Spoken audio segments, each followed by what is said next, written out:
All right, so welcome. My name is Kayvon. I'm a pretty casual guy, so Kayvon is a perfectly reasonable way to address me. Hi, I'm Kunle. I'm the other instructor. You know, Kayvon's the software half. I'm the hardware guy. Yeah, so I'll be doing a lot of the lectures at the front of the class, which are a little bit more software-oriented, and then you get the A-team in the back half of the class to tell you about how hardware really works. So. You're going to have, right now we have 9 TAs, you're going to have 10 or 11, so well, hopefully you get everybody pretty good support. Okay, so I'm a big person on motivation, so I thought that we would start by, okay, so first of all, I like to try and make lectures as interactive as I can for a big class like this. So one thing I'd like you to start is, why don't you just turn to your neighbor, who hopefully is a friend, or maybe not a friend, if you've never seen them before. You might be working through a few things with them today, so why don't you turn over, introduce yourself, say hi, suggest that you're a pleasant person to be around, and then one thing is, why don't you tell everybody why you are here? Okay, all right, so hopefully you've... Great. Very good job. Very good job. Okay, so here's a question for all of you. We have 270 people in this class, which is more than we've ever had before. It's always good to know why people got their butt up this morning and decided to take this class. You know, why are you here? This is actually a class where we have pretty different people showing up. We often have hardware architects, we have software programmers, we have people in machine learning that are tired of waiting for training to go. We have graphics folks. So who's here? Why are you here? Yes, sir. Sitting in the front, obviously. So I did my undergrad and my most of my master's degree taking AI classes. Yeah, but I see feedback from people in the industry that you come slow. And I think there could be no better class than this class. I think so. I think one of the things that I'd like people to take away from this class is that computers are a hell of a lot faster than they actually think they are. And so having, especially if you never built a system in your life, I'm not saying that you will, but for folks that are applications focused, I think that having a little bit of an intuition about how fast something should be is extremely important. Like when someone working for you goes, look, this computation's taking all day, you should be like, I mean, I kind of understand what that workload is. That should be a 5-second thing on 10 cores. Can really be helpful. Anyone else? Yes, sir? Yeah, my mind is like hardware, there's software, and then what's going on in the middle to me. Okay. Yeah, that's great. So we are going to talk a lot about the interface between hardware and software. Typically, getting that interface right is step one to the key to performance a lot of times. Anybody else in the back? We got some machine learning interests. We have some hardware-software boundary interests. Anybody else? Do we have any graphics folks here? Yes, ma'am. I'm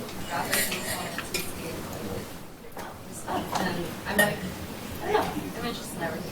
Cool. I mean, graphics, like machine learning, has always been this field that's we got to get the algorithms right, but we also got to run really efficiently. So a lot of the technologies that we'll talk about have some genesis in graphics. So, okay. So some of the things that we're going to talk about. This is actually, first of all, how many people have spawned a thread before in their life? And in what class did you spawn a thread for? 110. And you spawned a thread in 110 in the context of what? You're writing a thread pool, okay. And did you, I actually forgot, you wrote the thread pool for what application, or was it just a generic thread pool? It was just a piece of Just a piece of, okay. So you didn't create a thread pool to actually have a concurrent application at all? Yeah, I mean, we were trying to do like, it was like Stanford Farm or something like that, where we were trying to like run arbitrarily, trying number of methods and 8 cores. Okay, all right, so so you wrote a thread pool for exactly the reason on this slide, which is you wanted to use as many cores as you could in order to get stuff done faster. Makes sense. A number of you have probably also written thread pools for web programming or something like that before, right? Like, has anybody written like a web proxy or a little web server or something like that? A lot of the times we spawn threads to hide latency, to do something else. But in this class, we're going to be talking about multiple uses of why we're creating parallelism. And this class is, even though it's called parallel computing, we're going to talk about efficiency as much as we're going to talk about parallelism. And sometimes efficiency is a lot more important than parallelism. So I like to play a little game in the first day of class just to kind of make some things a little bit more explicit, at least while everybody's here. So who can handle pressure? Got some people. You, name in the back? So would you mind coming to the front of the room? Because there's no bigger pressure than doing something in front of everybody else. And it even gets worse because I'm going to have you do math in front of everybody else. So if it was me, I'd be quaking in my boots right now. Okay. So we're going to use you as a little processor. Okay? So there are 16 numbers on pieces of paper right here. And I'm going to ask to just add them up. That's all you got to do. Hold on 1 second. And I'm going to time you. And what we're going to do is we're going to see how fast one person can add up all these numbers. And then we're going to see if we can do better. Okay? So prepare yourself. And whenever you're ready, I'll start the timer, and we'll time how quickly you can add up 16 numbers. So whenever you feel comfortable, go right ahead. Okay, I'm ready. Okay, go for it. Timer has started. And I'll be quiet so I don't disrupt.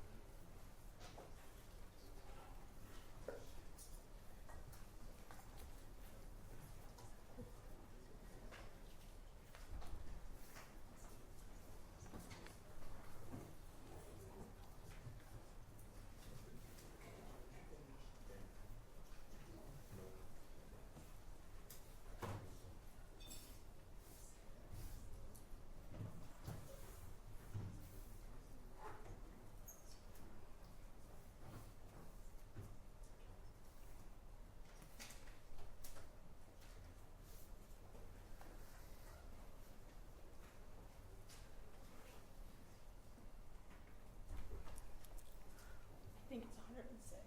That's very, very close. Close enough, but very, very good. It's a very high-pressure activity. Okay, so you were able to add all these numbers up in approximately, if I I'm going to remove a little bit of time when you were just kind of getting started, but it was about 40 seconds. About 40 seconds to add up all the numbers. Okay, so I'm going to thank you, and we'll keep going with the lecture. So thank you again. Okay.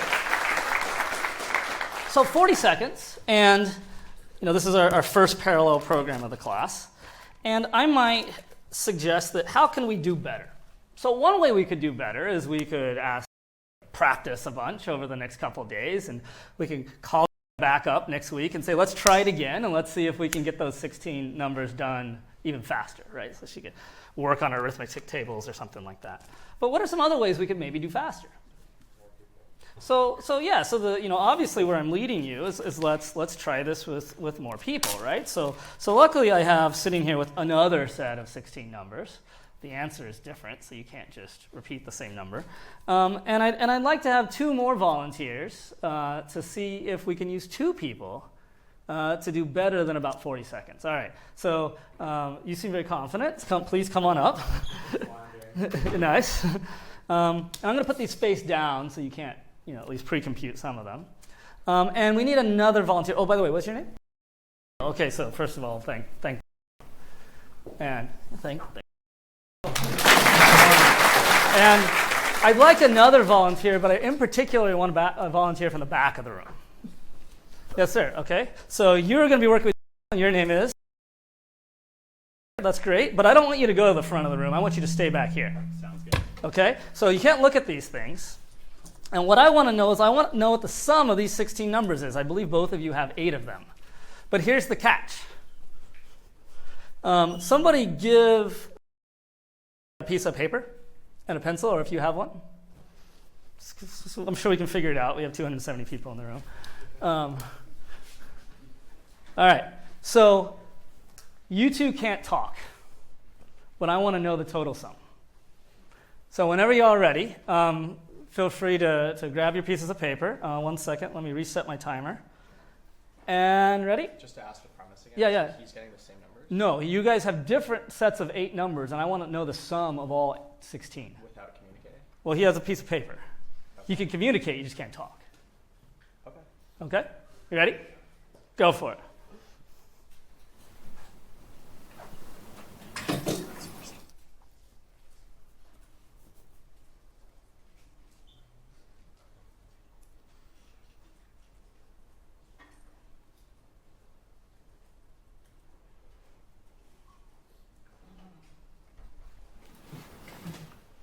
You solved the problem. I'm not, don't look at me. Okay.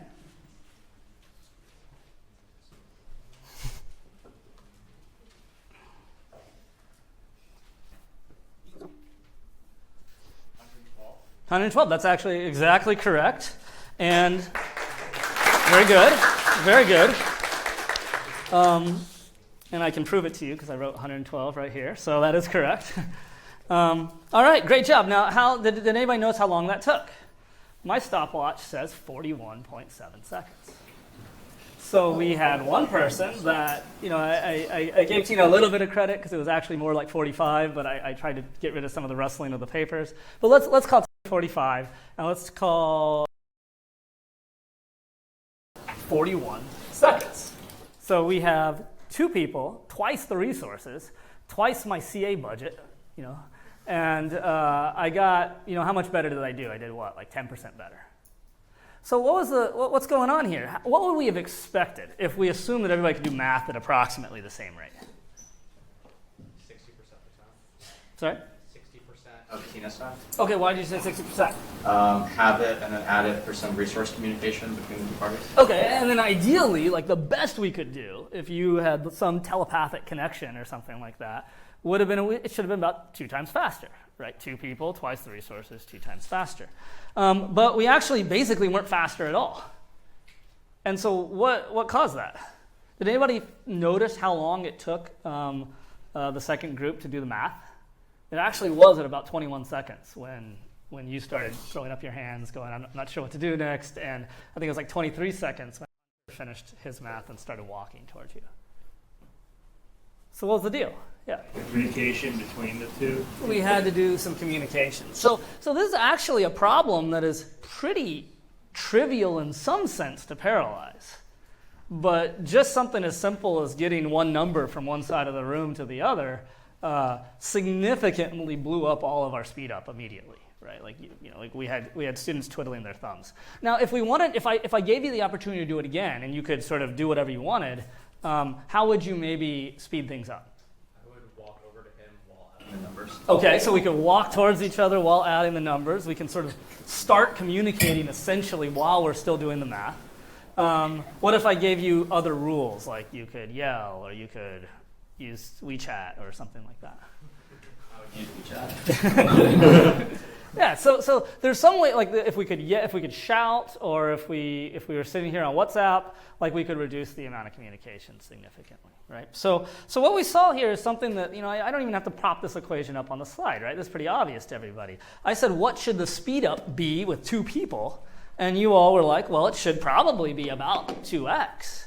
And we got that speed up for the time for one person, the time that Tina took, divided by the time using 2 people, or in this case, p equals 2, right? And the observations were that it was really this minimizing the cost of communication would actually be the hard part of trying to use 2 people under these conditions, okay? So if 2 people is hard, maybe we should try 4, okay? So luckily I have 4 groups of things set up. So I'd like 4 volunteers. And so first 4 people to come enthusiastically run to the front of the room will get to participate in this activity. Okay, so here's what we're going to do. I'm giving you all some work. You each have your things. Can't start. And so, ideally, now you're all right next to each other. And, I'm fine with allowing you all to talk. Okay. Like you all talk, you're all right next to each other anyway. I'd like to know how fast you can do this, and we expect, maybe on the order of 12 seconds or something like that if we're in good shape. So let's give it a shot. So we got 4 workers. Go.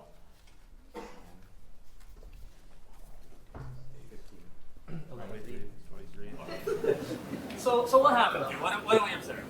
What was the first of all? What was the reason why this didn't go very well? I got a lot of numbers. You got a lot more work than everybody else. I also give you bigger numbers just to make it a little harder. Oh, okay. These people were adding up like 4 and 5.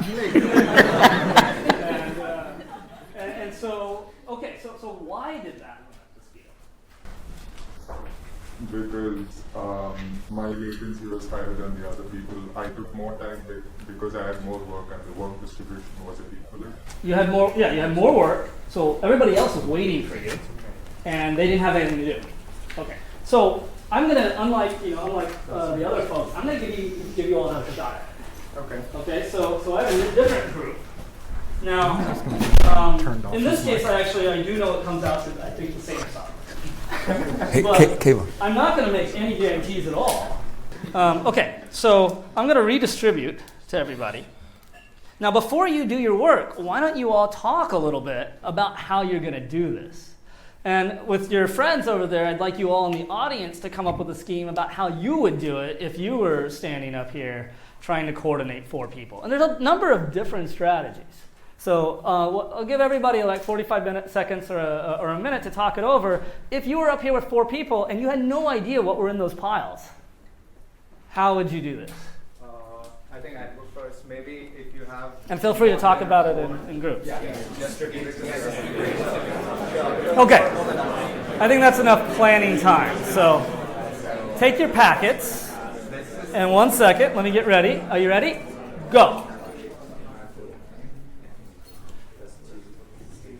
Okay, I'm looking to see what they're doing. I'll explain it to you in a second.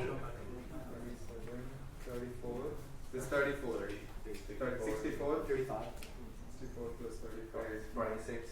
99. 99 plus 26 is 125. You're off by 10, but that's fine. 10% error. Not to be used in banking. It was 115, but whatever. Sometimes we don't check correctness on assignments. Okay, so you did it all. They did it in 19 seconds, and I think things are a little bit occluded. Why don't you summarize to the crowd how you did it? Yeah, we just once we got our packets, we just put them all in like one big pool, kept taking and adding, and then once all the packets were gone, we just kind of added them all together. Yeah, so everything got thrown into a big pool, and then everybody just took the next available thing as they were adding. That was their scheme. Now, it might, you would have run the risk of maybe you would have bumped into each other's hands or something like that, but that didn't seem to be the case. And the reason why that didn't seem to be the case is that, by the way, that took 19 seconds to do. But at 12 seconds, all of you had finished your individual math, actually. So you almost were perfect up until there. And then it took 7 seconds to add up the partial sums. So your parallelization scheme was actually executed quite well. So anyways, thank you to the group. Did anybody else in talking over? I mean, there's a number of ways people could have done this. Were there any alternative schemes that were devised in the crowd? So again, the scheme here was throw everything into a pot and take the next thing out of the pot. Yes. I think we forgot to do one thing there. Once all of us added our numbers together, I think we planned this, but we didn't do it. 2 of us should have added it together first, then the other 2, and then together. It is true. You all kind of waited around until all the partial sums were done, and Yep. I bet you could have shaved off 2 or 3 seconds if you did that. Any other strategies in general? Let me just go on this. Yeah. You could distribute it into 4 pools beforehand. Right. Yeah, so another way would have been just anybody that had more than 4 pass to people with less than 4, get 4 to everybody, and then do the work. Mm-hmm. Now, in practice, they ended up probably with about 4 items per person just by grabbing the next. And what if one of the students would have been just really bad at math? Or maybe one of the students got some numbers that was very, very large and harder to add. So your scheme, which is great, and actually the one that I anticipated them to use, was redistribute all the work up front, do things independently, and then come back together. What they chose is they actually decided to just sort of sync up constantly by taking the next thing. Mm-hmm. Any other strategies? No other strategies? We were thinking of using like a thread dispatcher to have one person who's just waiting and ready to sum the other three partial sums. So one person stands on it, the other three are summing, and then as they come in, the fourth person just sums. So you say you could have one person holding the total sum in the head. Okay, that would actually potentially work. Now, what's the cost of this scheme of using 3 people to add up the numbers and 1 person to do the other ones? If there's like a lot, there's more than 16 numbers. Yeah, you're basically letting someone wait while everybody else is doing work. Now, in practice, I think your solution might have worked quite well because that person was waiting for a very short period of time. And it's only 1 person waiting for a short period of time, whereas what they had at the end were 3 people waiting for a short period of time. Cool, yeah, makes sense. Any other comments?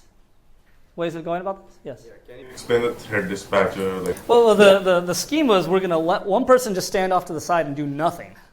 And that person will recognize when the 3 other workers got done with their partial sums. And that person is only responsible for adding those up.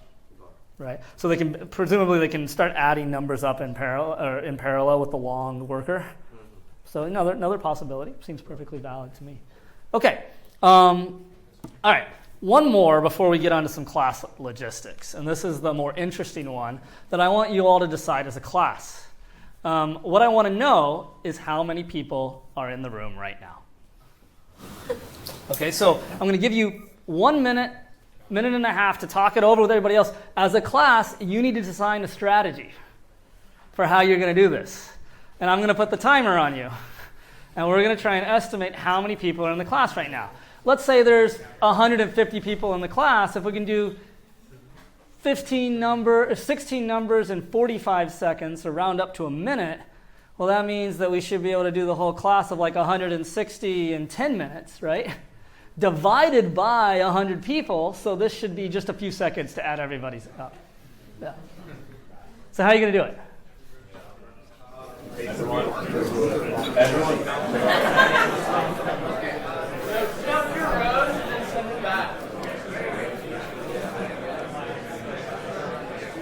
Okay. All right. So let's come back together. Let's make sure we have agreed upon a scheme. Have we? Have we converged to an algorithm with 150 people in 90 seconds? Someone be assertive and say, here's how we're going to do it. Count the number of rows, count the number of people in each row, and add up the rows. So that's what you're going to do? Back in the room. Is that the plan? Yes. Anybody want to, that's a perfectly fine plan. Does anyone want to add anything to it? Also split the rows in sections, so this section goes separate and that section goes separate. So we're going to add up, is that the plan? 1, 2, 3 separately? Every row in every section adds their row, sends the sum backwards, and then the back row amalgamates all 3 of the sections from the outside. Okay. The one. Are you sure? Because I feel like there's a lot of the class that's going to be sitting around. What's not ideal here is that the back of the class is not doing any work while we are working here.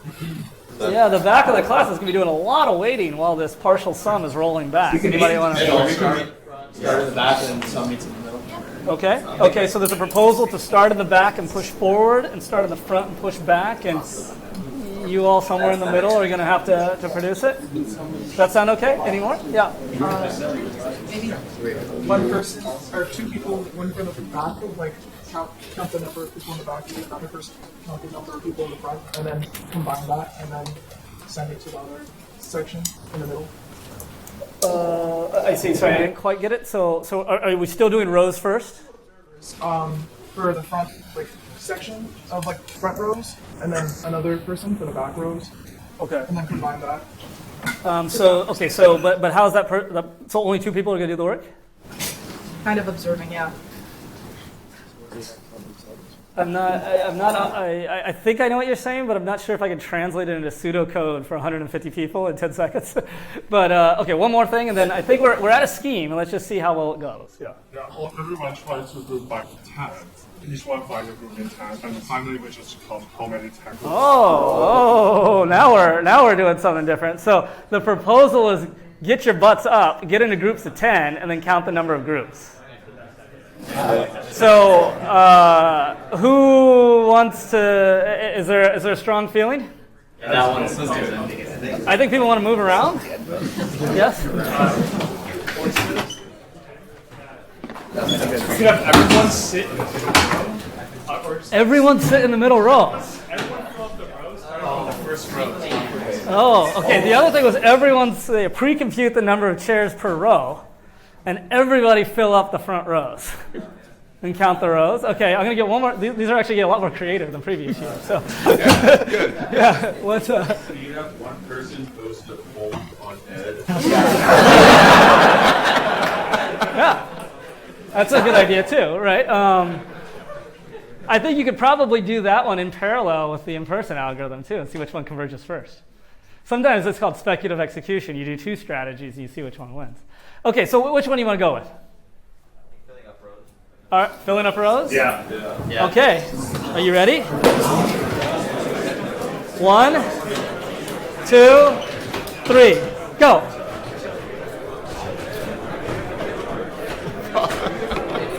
Didn't expect that. I was.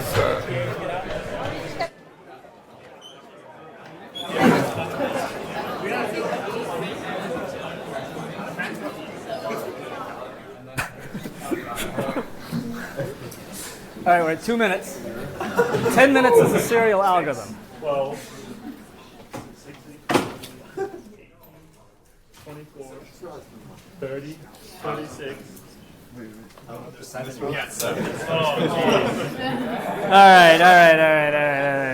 Just do the poll on Ed. All right, about 2 minutes so far. I think if we...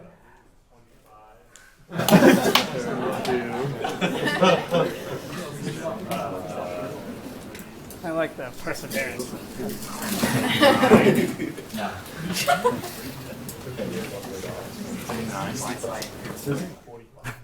There's 45 in this section. All right. I think just for the sake of finishing the lecture, first of all, I actually think this is a very creative solution. I also thought, I thought all of these solutions were going to work pretty well. This has never been proposed, I think, in my time of the class.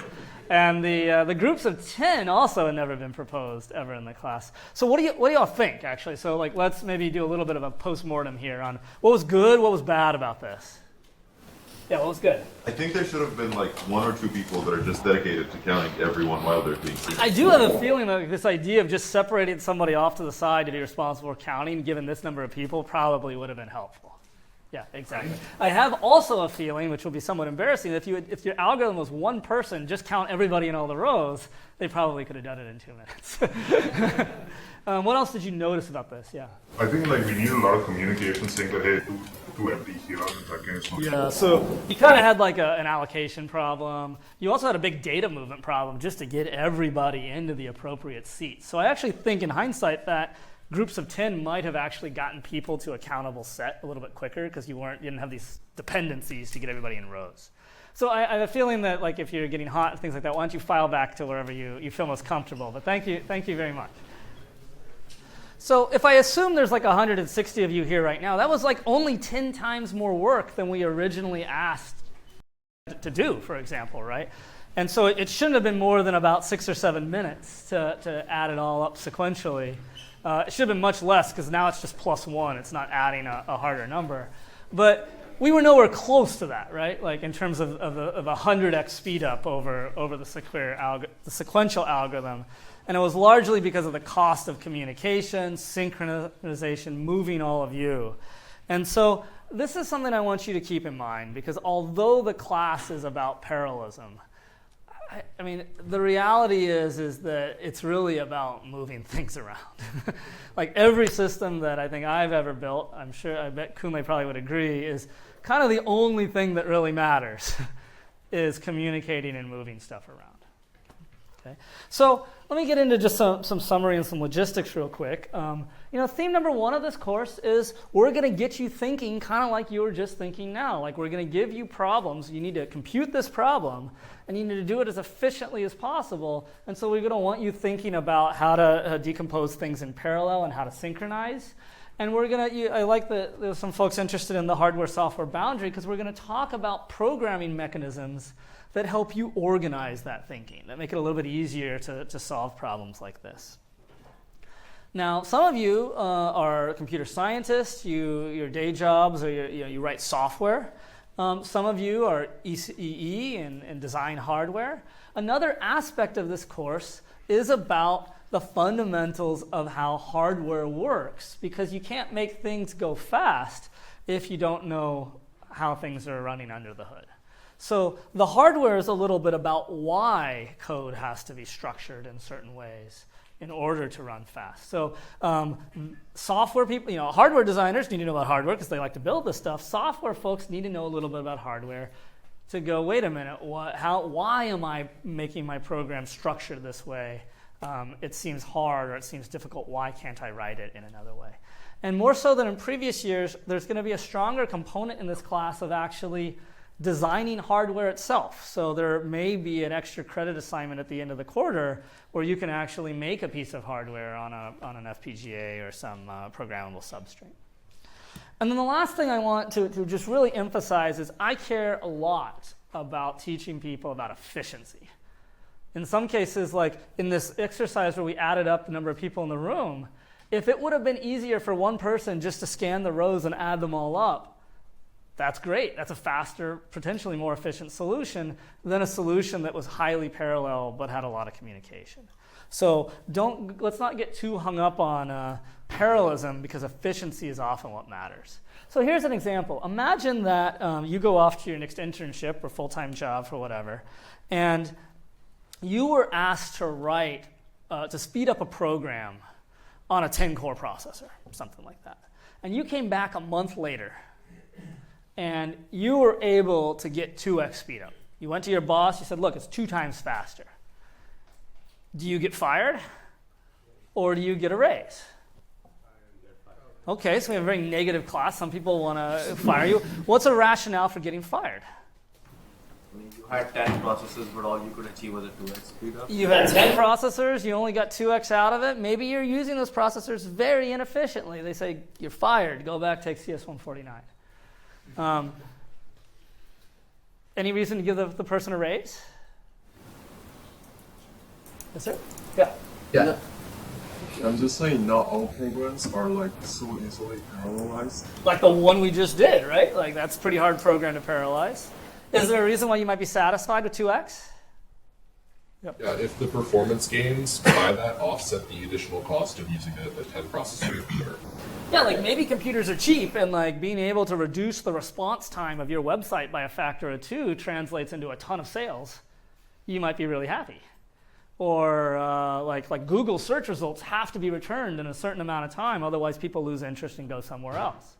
Another example: imagine you had a computer game that ran at 15 frames per second in a game, and you made it get to 30 frames per second. That might be the difference between the game shipping or not shipping, right? So sometimes we care about raw performance. Sometimes we care about efficiency. Ideally, we'd like to have both.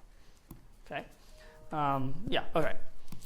Yeah, and hardware designers care a lot about efficiency, because they're like, the more hardware we put into the chip, the more expensive this chip is going to be to manufacture. So I'd like to put in the minimal amount of hardware that I can get by with and still meet my performance goals. Okay. All right.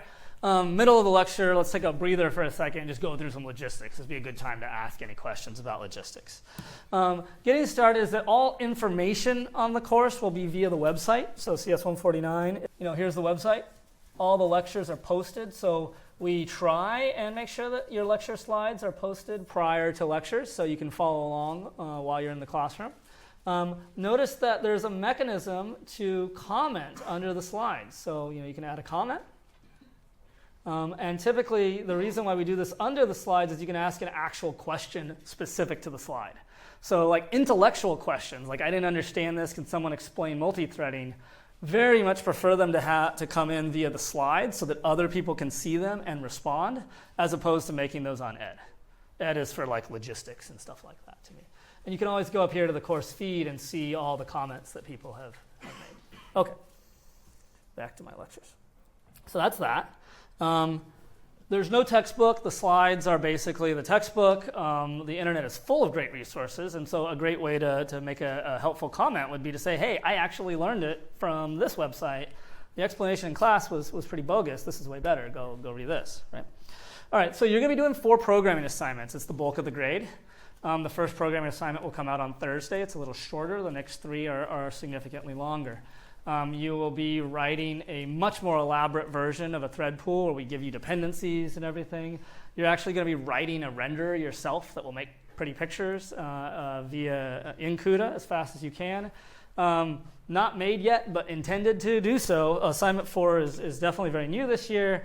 You're going to implement the transformer module of a DNN, and you're going to try and do it as fast as possible so that you can have a chatbot kick out tokens, and maybe we'll have all the chatbots chat with each other or something like that. Okay. So there's 4 assignments. Typically after Thanksgiving, we release a 5th, which means you can use the 5th because it's awesome and fun, or you can use the 5th to boost the score of one of those by a few points, usually about 10 or 15 points. Okay? Most of your grade is there. We do written assignments that are graded on a did you make a reasonable effort. The written assignments are all previous year's exam problems. So about every 2 weeks, there'll be a written assignment plus practice problems. So we distribute practice problems throughout the quarter. You can think about this as a participation grade, largely. And then the last part of your participation grade is I do not want people studying for the final exam and not thinking at all about the course between now and the final or the midterm exam. So just to force you a little bit to engage with the lecture in the same week as the lectures, we require 1 reasonable comment per lecture, approximately, in approximately the same week as the lecture. So no hard rules on this. But I hope that you average about 2 comments per lecture throughout the quarter. And if you really like a lecture and want to do a bunch of comments on one lecture and skip the next lecture that week, that's fine. But no, it's not cool to do 35 comments when you're studying for the midterm and only then. Right? And so you can kind of see some of the interaction that happens. Like these are real comments from students before. And so we expect you to do that. And I think good architects typically write well, write clearly, not elegant English language prose, but as an architect, you're constantly communicating to other people about technical things, and I think this is a very useful thing to be doing. So you can take this offline, but here are some examples of fodder for comments. In a big class like this, the comments actually works pretty well because somebody asks a question and then other people answer it. Don't worry if someone has already answered the question, you could answer it again in your own words or something like that. There are a bunch of ways to interact. A lot of people post cool links, like I saw this on Stack Overflow. It's a great example of this concept and stuff like that. Grading distribution is here. So 58% programming assignments, that's most of it. Exams are about 30, and then these 2 participations are just like last year, about 10% of the grade. Okay.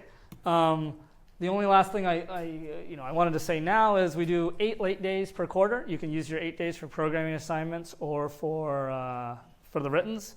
Most people use them for the programming assignments because the writtens are just participation. That's pretty generous. That's 8 days throughout the quarter.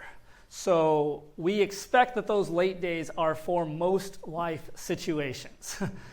Minor illnesses, getting busy in other stuff, taking athletic trips and things like that. I was a college athlete myself, so I understand and I'm sympathetic. But I think that the 8 late days should handle most cases without asking.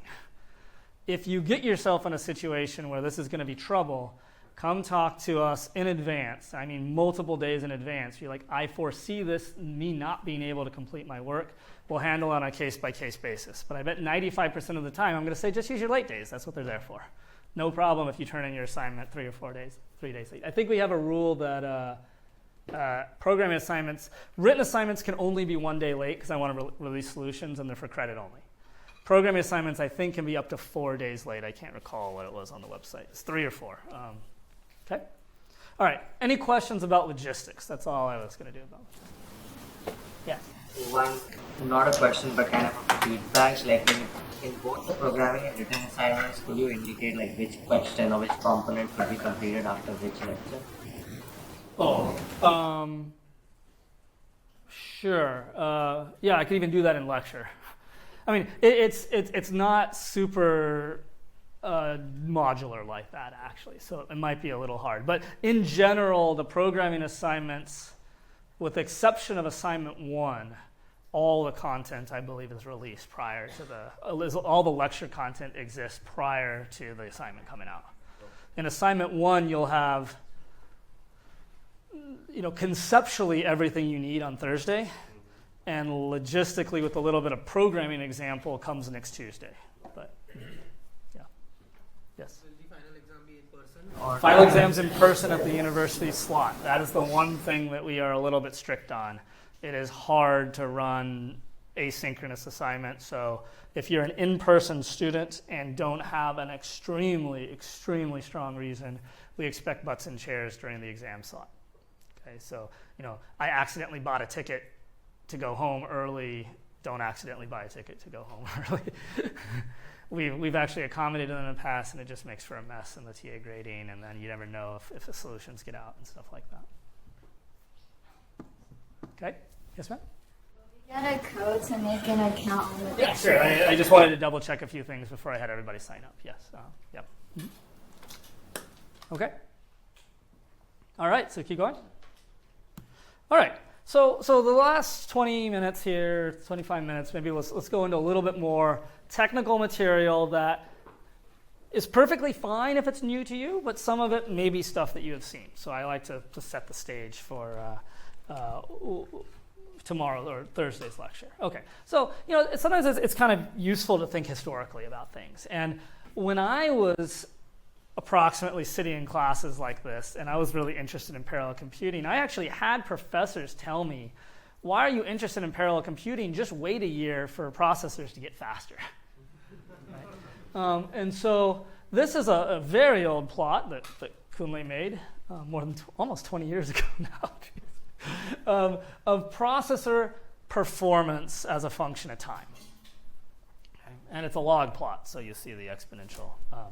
And so you just waited, and Intel would ship their next CPU, and next year it would run your program faster. So you spent all this time taking CS149, you got some skills, and then all of a sudden, your parallel program had to now be even faster to improve over the sequential program. And do you know why that was the case? If we, maybe some of the hardware architects in the room? Yes, sir. Transistor sizes getting smaller. Transistor sizes were getting smaller, but that's not a direct translation to performance. So you're correct, but you took a couple steps. So transistor sizes getting smaller allowed for a couple of things. It allowed for them to be clocked higher, so frequency could go up.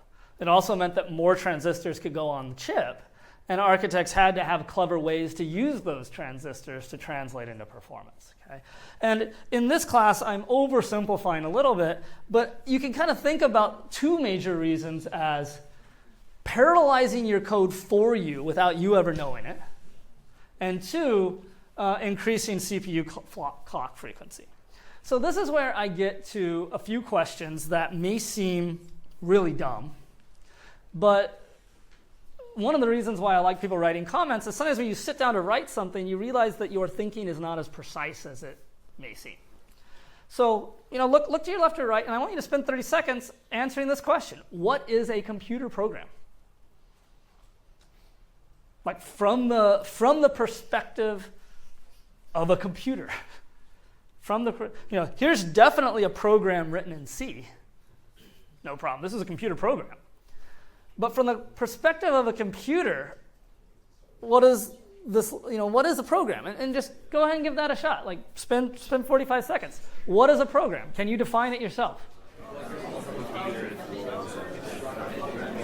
All right. So someone who hasn't said anything yet, if a talk show host found you on the street while you're walking around San Francisco and they said, "What is a computer program?" You're on camera. What might you say? I just want to see some new hands. New hands. What is a computer program? A piece of text that can be translated to hardware instructions. A piece of text. That's a piece of text. That can be translated into hardware instructions. And I think that the text aspect doesn't really matter too much. What's important is the back half of your comment is a program is just a list of instructions. Right? So if I take this program, it certainly has a meaning. It has some semantics, and a compiler might get to it. And at the end of the day, Whether or not it's a compiler or interpreter doesn't matter, but at the end of the day, a computing machine runs a list of instructions. So here are some examples of x86 instructions that you might have seen. So in CS111 now, like folks, so 7, you've looked at a bit of assembly. This is x86. Most, if you have an Apple laptop these days, it would be ARM assembly. But at the end of the day, all a computer does is it gets a list of commands and it executes those commands. So it's kind of like me making carne asada, which I have to make tomorrow night because I'm up for dinner. I get a list of instructions. I have a set of commands, and what do those commands do? Or maybe another way to ask this question is, what does a processor do? So I'll throw it back at you. Talk it over for a second. If I asked you and I said, what does a processor do? If a program is a list of instructions, what does a processor do? I'll let you talk it over for a second. And for those of you that just said executes the instructions, which is a perfect first answer, my follow-up is, what does it mean to execute those instructions? What does executing an instruction do? Okay, let's talk about this. So I heard a lot of people immediately say a processor executes instructions, which is exactly where I wanted you to think about it. And now let's dive a little bit deeper. What does it mean to execute an instruction? What does executing an instruction do? Either performing a computation or you. Okay, so it performs some math, like what you did when you came up here. Okay. Or jump somewhere else in the program set. Okay, or it jumps somewhere else. Okay. Anybody want to add? I think I can't disagree with any of those. Those are two examples of instructions. Changes a register's value. What are other things instructions might do? Access memory. Might read or write to memory. So at the end of the day, we can boil all of this down to instructions perform some operation, like arithmetic or math, and the result of those operations is a change in state. And what I mean by state is either values in memory or values in processor registers. So if I go back, let's look at this instruction sequence here. Oops. Oh, there it was. You see some instructions which are referencing registers, and like moving a value from one register to another is changing the value of the target register. There's other instructions in there when you see the parens. Those are accessing memory at certain addresses and stuff like that. So what I want you to think about, this is a diagram I'm going to use heavily throughout the rest of this lecture and the next lecture. And this is a really cartoon diagram of how to think about a processor. But for most software people, this is pretty sufficient. I like to think about 3 pieces of blocks in any modern processor. One of them, which I'm always going to color orange throughout this class, is about control. Figuring out, it's managing where we are in the instruction stream and figuring out, once I get the next instruction, what do I do? Then I have this yellow box, which is responsible for the arithmetic, maybe adding some numbers or carrying out a move or multiplying some numbers. And I'm always going to call that yellow. And then I have stuff that's blue that's state. And I'm calling this the execution context. It's the context in which we run a program, which is just a big set of values of bindings from register 1 has this value, register 2 has this value, as well as memory has all these values. And the simplest possible way to think about a processor is it determines, given where we are in the program, where we are in the recipe, what to do next. It grabs the appropriate values from registers, it performs some math, and then it updates the value. For example, if I have a simple instruction like add the contents of R0 and R1 and put the result in R0, well, that processor will reference the two, R0 and R1. See how it's in red here? It will do the math. It will compute what? Yes, and what is that? Compute 96, and then it will update the value of, so it gets the contents of those registers, it updates the value, and then it modifies the state of the program to 96. Very, very simple instruction, add. And so for now, I want you to think about this processor as every single clock tick. It's just grabbing the next instruction, executing it, and updating registers. That's all it's doing. Okay, so my review here is hopefully this is review from 107 or 111, is what is a computer program? It's just a list of instructions. What are instructions? They are commands. They are operations to the processor. And those operations are about performing arithmetic or modifying state. And when we talk about state, I'm talking about the values of data in registers or in memory. Okay, there's a question? You answered it. Okay, cool. Mm-hmm. Right? So this program has 5 instructions in it. So it will take 5 steps, 5 processor clocks to execute it. Make sense? Is there any way we could do better?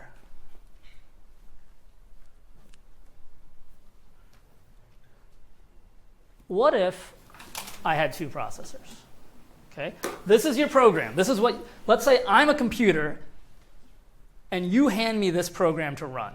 What does this program mean? This program says you must do instruction 1, then you must do instruction 2, 3, 4, 5. That's the order. If I like trying to make my carne asada and I do things out of order, I will be unhappy with the results, right? So the meaning of this program is that the results have to be such that we did these things in this order. But what if we had 2 processors? Yeah. Do you want to multiply steps in parallel and all the add steps in parallel? Yeah, so... Or maybe not the add steps. So you're looking at this and you're realizing that like this multiplication only depends on register 0. This one only depends on this value R1. So, maybe if I wanted to assign work to processors, I could do something like this. Right? And now what can I do next? 3 can go where? Either side. Actually, it can go anywhere, right? I'll even put it here because I like processor 2 better. And then what? Add. Can I do better? It can go up. Right? Because this only depends on 1 and 2, so we can do... And then 5 has to come after 4 and 3. So it's possible for me to do better, even if, even if I have a program that looks sequential because it's written in a line. If you look carefully at it, there's some parallelism there. So the first major, and by the way, you notice what I'm saying is the program says, here's the program. You better compute results that are the same as if you ran them in the order that I told you. But if you run them in a different order and I can't tell the difference, then it's okay. And that's a really big difference. This program that I have right here is a sequential program. I have written this program which says the output that I want is as if you did this, and then this, and then this, and then this. I didn't think about parallelism at all when I wrote my program. But I wrote a program where someone can muck with the order, in particular make it parallel, and I'd get the same result. I would never know. But my program would be faster. Right? So for example, what if we had 3 processors? Could we do better? Well, before, what did I do? I did it in 3 cycles. If we have 3 processors, how long would it take? Are you sure? Why 3? Well, I can definitely parallelize the first 3 operations all I want, but I have a chain of dependencies that keeps things 3 cycles. Yes, sir? So doesn't each processor have its own, in this example, its own mechanism? I'm speaking very abstractly right now. Just imagine that we have the ability to execute 3 things at once, and I'll come back to that in 1 second. Good question. Right? So conceptually, when I look at my program, and that instruction sequence that I gave you, actually, I'm just rewriting it now as something that may be a lot more familiar, like a dot product between 2, 3 vectors, key machine learning operation. These are the true dependencies, and this program has different amounts of parallelism at different points. Okay? So this gets to key idea number 1 today, we've had a few key ideas today, but it gets to the reason why more transistors did translate into more performance, which is processor architects were designing hardware that were looking at the programs that you gave it and said, they didn't do any parallelism, but hey, look what I found. I happen to have multiple instruction units that I can do multiple things at once. I will go find it, and I will reorder the program to be parallel for you without looking, without you ever knowing. And so to your question about registers and stuff, really what I mean here is we've replicated, we still have one core, but we have 2 execution units and ability to execute 2 instructions per clock now. And I added this out-of-order control logic box just to say that now there's some smarts in the processor to figure out what's going on. And if we look back like 20 years, you look like for a simple Pentium 4 processor, this is a diagram from a long, long time ago, and I draw my color scheme on it, it's not all that different from my little cartoon. They have the ability to execute up to 4 different instructions at the same time, or 3 instructions at the same time with a variety of units. And real programs are a lot more complex. Here's a longer instruction sequence. A good thing to do on your own is to kind of verify that this is the dependency graph for that instruction stream. And that dependency graph is limiting the total amount of parallelism that you could ever find with this technique of automatically parallelizing within a single processor without you ever knowing it. Yes? What would we look up to understand better how that actually happens in the processor? Well, superscalar execution is the first one. And then you need a good reordering algorithm. You could start with Tomasulu's or something like that. I don't know if these days if that's the best. Yeah, I mean, basically out-of-order execution is the key. Yeah, go to Hennessy and Patterson, read the out-of-order execution channel, and then you're well prepared for EE280. But there's a problem. Remember when I said if we had the ability to do 3 things at once, we ended up in the same performance as 2 things at once? That's because if I write just like a sequence of instructions, there kind of usually is fundamentally an order to it, right? And so folks studied, here at Stanford, actually, in the early days of parallel computing, they did a lot of studies of how much parallelism could we automatically extract if we asked the programmer to do nothing and we found what parallelism exists in their program. And they found that the x-axis here is the number of operations this processor could do at the same time, and the y-axis is the speed up. And they found that, once you build about 3 or 4 operations at the same time into your processor, if you start building more, you can't use them because programs don't have that parallelism. Okay? So all of a sudden, they could stop. They couldn't play this trick for you anymore to speed things up. Okay. All right. So here's a graph that you probably would have seen. Again, it's x-axis as it's a fancier version of Kunle's old graph. Of x-axis is performance. X-axis is time, and the y-axis is actually transistors, not performance. It's transistors per chip. And in general, okay, now we're starting to fall off of it for the last 5 years or so. But in general, we've been able to shrink transistors for pretty reliably for up until very recent times. Like more and more transistors. Like in a modern NVIDIA chip has something like, I think 100 billion transistors on it. I think it's like 85 billion was the last one. So, but we can't turn those transistors into more execution units because we know we can only do about 3 of those things. So that's sort of this green line. This green line is transistors per chip. The purple line here is operations per clock. And they stopped adding operations per clock because it didn't help anymore. Now the dark blue line, correlate both blue lines are actually, they were increasing clock speed, like 500 megahertz, 750 megahertz, gigahertz, 2 gigahertz, 4 gigahertz. And that's what really stopped moving about 15 years ago, right? And for the architects in the room, do you have an idea why clock frequencies stopped? Yep. Because of power, right? So we couldn't turn more transistors into free parallelism, and we couldn't make your instruction stream go faster because we couldn't increase the frequency of the machine, right?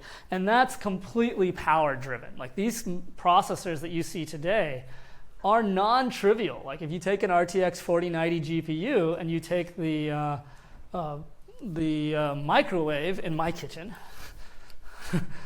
you are within a factor of 2 of running that thing, in a machine learning workload at full tilt versus microwaving your yesterday's hamburger. You are in the same ballpark of energy being spent. And that energy translates into heat. Heat translates into the need to cool that thing.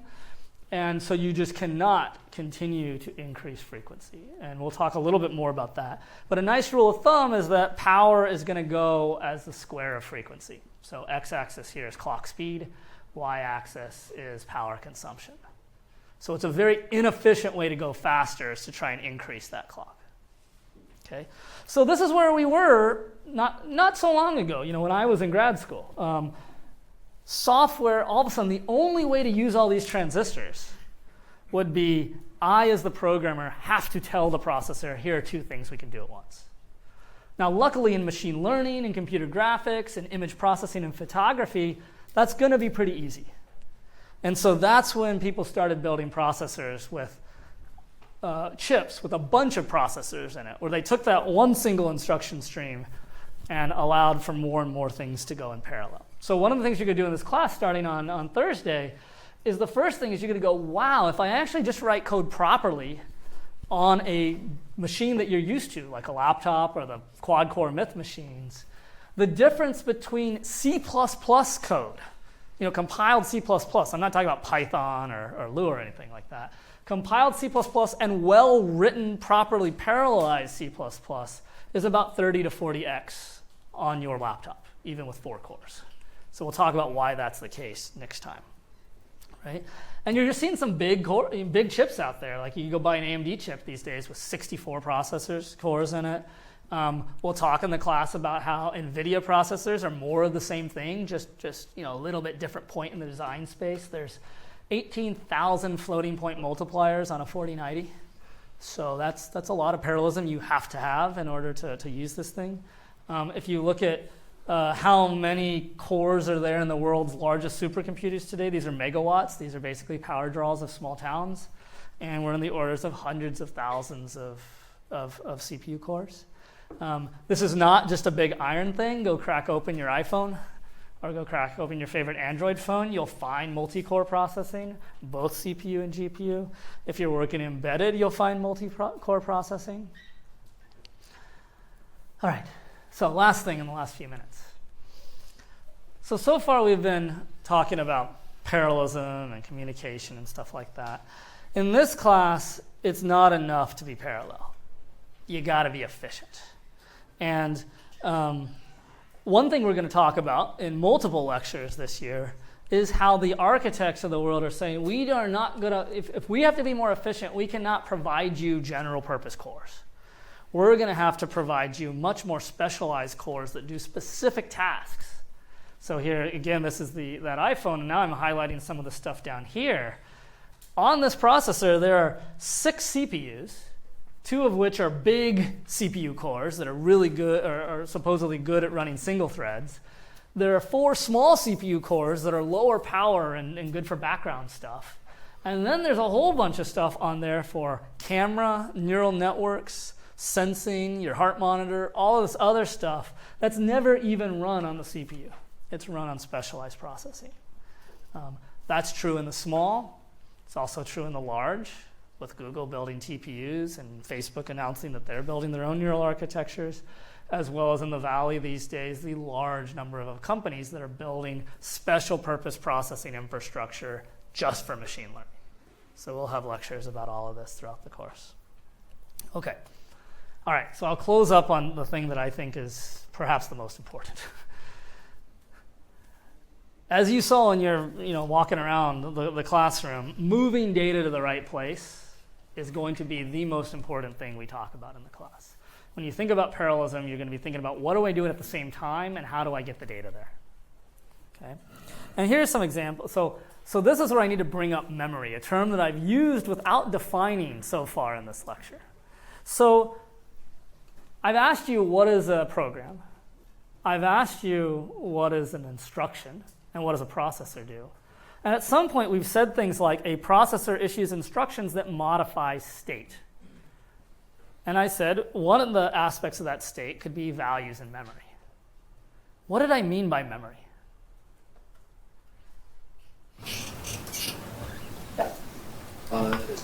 Like what is memory if you're a programmer?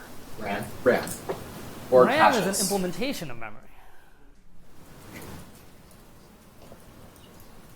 Like when I look at my x86 code, when I say store this value in memory, I'm not saying it's stored in DDR4. I'm not saying it's stored in on-chip HBM. What am I actually saying? Yeah. It's like a scratch pad where you just specify the address, and it's a byte. At the end of the day, all memory is, logically, abstractly, is an array of values. If you give me an address, memory will provide you the value stored at that address. We haven't talked about how memory is implemented. In fact, we will. But I have not told you how it's implemented. So here's an example of that abstraction. I have a table of addresses. In this case, they're referring to the address as the address of a byte. And for every address, there's a value in memory. In this case, I've given you some values that are bytes between 0 and 255. Okay? So memory provides the abstractions that the byte stored at this address has this value. And a load and store to memory, let's say if we're just talking about byte-size loads and stores, it says the address at this, the value at this address needs to be set to this value. That's all memory ever is. So a processor has two places where it can store values. It can store values in its registers, and it can store values in memory.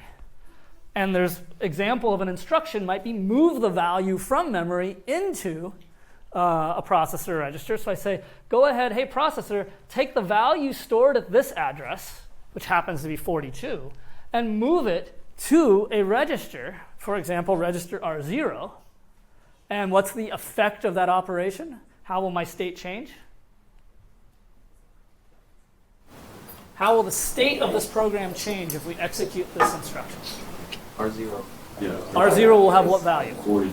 We'll have 42. It says go ask memory for the value at 42, and you get it exactly. So I didn't show the update. Okay, so you should think about a processor asks memory for information and memory provides it. Now for implementation reasons, memory might take a while. And so, for example, if a processor asks for the data, it may come some point in the future. Right? So in this diagram, memory had a very long latency, 2 seconds. But the latency of memory, if it was stored in DRAM, which is a very common implementation of memory, can be hundreds of processor cycles. So imagine if you had a sequence like this: load from memory this address into this register, load from memory this address into this register, then add those two values. You might have to wait hundreds of cycles to actually get that data. Okay? So what can we do about that? A processor has a detail in it. So I have a processor with execution, registers, fetch and decode, and memory's off over here. What is a cache? What is a cache? You know, not this, but a small amount of memory you can access frequently. So if DRAM is storage for memory, a DRAM holds a lot of data, but is a storage mechanism that has high latency. A cache is another storage mechanism that can't hold that much data, but has very low latency. So if DRAM is my garage, cache is my desktop in my office, right? Less space, but much faster to access. So now we're talking about implementation of memory. A processor not only has stuff to execute instructions, it has a little bit of storage in it, a little bit of storage that's used to keep values in memory, a copy of those values to make it easier to access. Okay? So in this example, I might have a memory address space that in this case is 16 bytes, and I have a data cache that can hold 2 bytes. See that? So there's a little bit of a question of what data goes in this cache, and we're not going to even talk about it in this class very much. But I want you to just think about it as the cache is going to function of whenever it needs to put something in there, it's just going to kick the last thing out. Okay? So if you give me 1 minute or 2 minutes, I should be able to finish up on time. So imagine that this is memory. These are, memory. I'm not telling you how it's implemented. It's just an array of 16 bytes. And now I want you to imagine that a processor issues instructions to access these addresses. So there's an instruction to access 0, 1, 2, 3, 2, back to 1, 4, 1, and so on and so on. So the program's order is kind of going down this way. Okay? So when the program accesses the value, I need the value at 0, address 0, it's going to need to load some data from memory. Now here's one implementation detail that we can't get around. Caches transfer data is transferred from out in memory onto on-chip caches in the granularity of some number of bytes. That typically is called the cache line. So in this illustration, let's just say that that cache line is 4 bytes, and I have a cache with room for 2 cache lines. Okay? So when my program accesses address 0, it will bring an entire cache line, all the data for that pink box, into cache. So what happens when my program accesses address 1? The data's already there. And 3, the data's already there. And so on and so on, right? So these cache lines, these caches provide an interesting benefit. They assume that if you've accessed some data, you're going to access the data right next to it. So there's some value in reading through memory completely in the same order. Now what happens if I go back and want to access 2 again? It's already there. So they also have a benefit of when I access things over and over, it's really quick. What happens if I hit 1? Again, it's there. 1, again, it's there, and so on and so on. So I'll finish this sequence up tomorrow, but I want to end with one fun thing. This is the effect of caches. So if the data is stored out in DRAM memory, you're going to have to wait for a while. If it's stored in certain processor caches, you don't have to wait long at all. So I've made this to scale. If data is in cache, and the closest cache to the processor might hold a few kilobytes, that's how long it takes to access. A nearby cache, a little bit farther cache, a little bit longer. If data is not in cache, this is relatively how long it takes a load instruction to work. Okay? I'll end there. I'll let Ron get started, and we'll get into some details of why this is the case and the implications next time.